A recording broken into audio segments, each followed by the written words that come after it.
Hi, my name is Guy Fredrickson. Today is Saturday, August 13th, 2022. This video is about the restoration of a 1960s Chris-Craft mast. So here's the base, and it comes with two horns that mount, one on either side. And then here's the wooden mast. Got the wings, and as you go down towards the base, it gets wider and thicker. So the mast sits at a 45-degree angle when it's in place.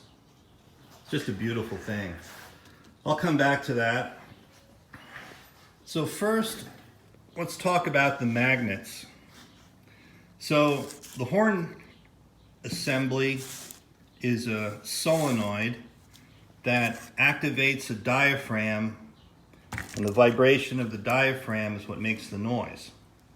So this diaphragm assembly sits in here,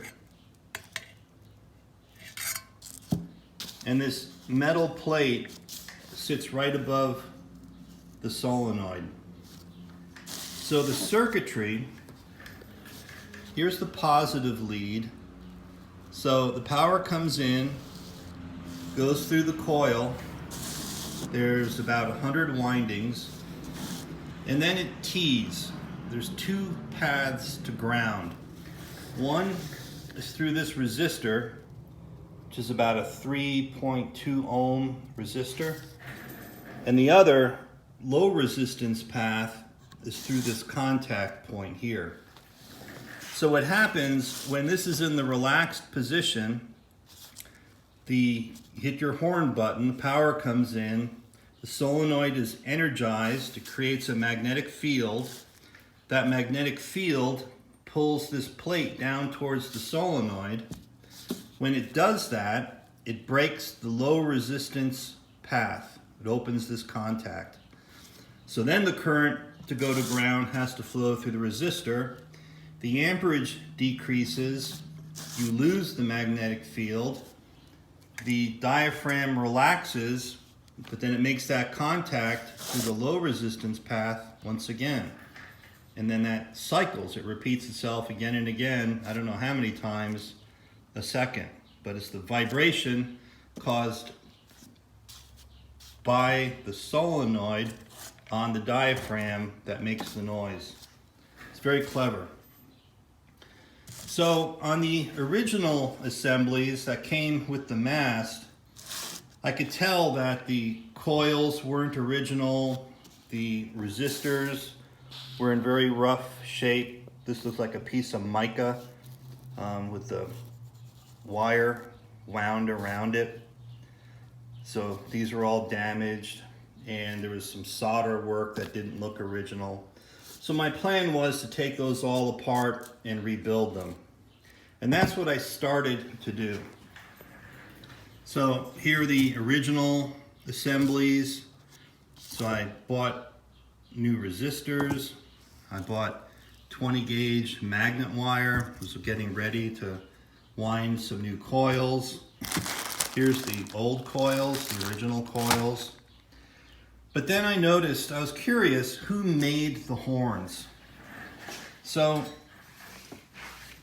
this base is an aluminum casting, and I noticed the letters AL, and that stands for AutoLite. So AutoLite made these horns for Chris-Craft. So on eBay, I searched AutoLite horns, and I found these, automotive horns. And you can buy those all day long on eBay. And it looked similar to the Chris-Craft horns. So I took a chance and I bought these for about 20-something plus shipping. And sure enough, the mechanism inside the automotive horns was almost identical to the mechanism in the Chris-Craft horns. So only two differences.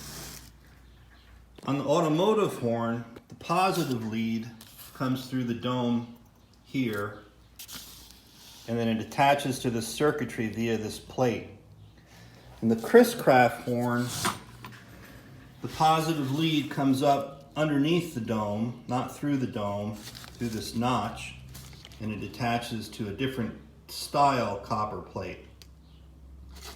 So that was easy enough. I just used the copper plate off the original horns, and then I cut a notch where there wasn't one earlier off the automotive assembly. So it worked well. I haven't tested the second one yet, but my first one works just fine. Pretty loud horn. So got that solved. The other issue was, let's go back to this base. So this is an aluminum casting, and it has these iron screws in there, and this was just very badly corroded, and I would like to have taken the horn out from the base and taken all this apart to give it a good cleaning, but it just wasn't to be. I just had that feeling if I tried any harder I was going to break something and just ruin it. So I called Good Enough Alone, cleaned it up, sprayed a primer on the aluminum. You can see the pitting from the corrosion. So I guess that's a zinc chromate primer. That's the word I was looking for. So on the wood, the way this mast is made, this is actually two pieces. You can see a seam down the middle. So there's two halves that are glued together. There's a passageway that goes all the way through it to accommodate the electrical leads off the light. I think this is a mooring light that's on top of the mast.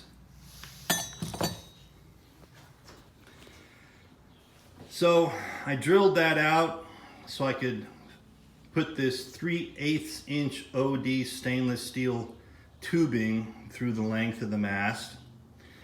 And then the wood was in really bad shape up here, a lot of deterioration. So I rebuilt the top of this mast with epoxy, West System epoxy.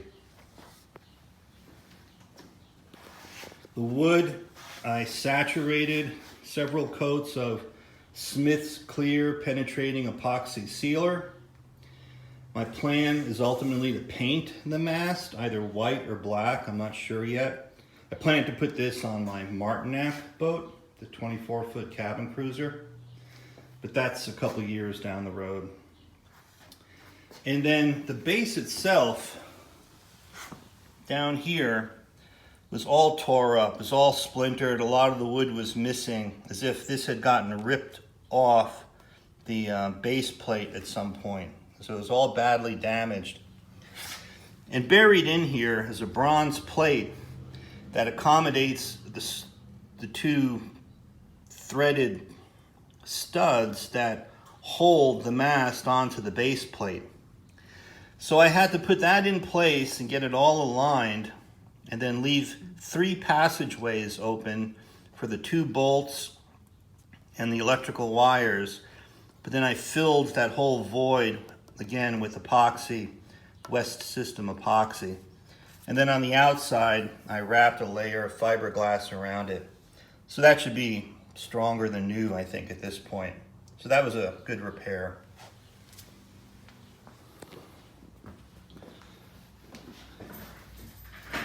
So here's the base plate.